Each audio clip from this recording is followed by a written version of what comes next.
So it feels like obviously with AI, it's everything everywhere all at once. But with robots, and to get the age of abundance, we'll need a lot of robots. I know you're working a lot on robots as well. Are there sort of constraints that we should think of, and our politicians should be thinking of, that one country might get heavily behind in robots that can do all of these things and enter the age of abundance, and therefore be at a strategic disadvantage? Well, really anything that can be actuated by a computer is effectively a robot.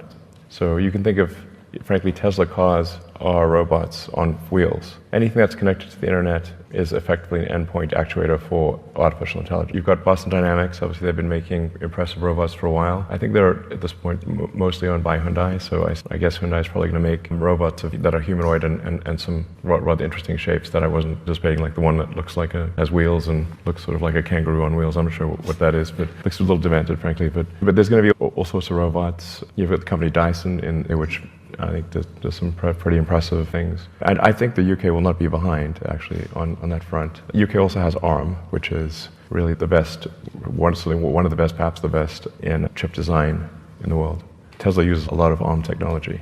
Almost everyone does, actually. So I think the UK is in a strong position. Germany obviously makes a lot of robots, industrial robots. I mean, I think generally countries that make robots of any kind, even if they seem somewhat conventional, will be fine. I do think there is a safety concern, especially with humanoid robots, because at least the car can't chase you into this building, not very easily, or chase you up a tree, or you can sort of run up a flight of stairs and get away from a Tesla. I think there's a Stephen King movie about that, if your car gets possessed.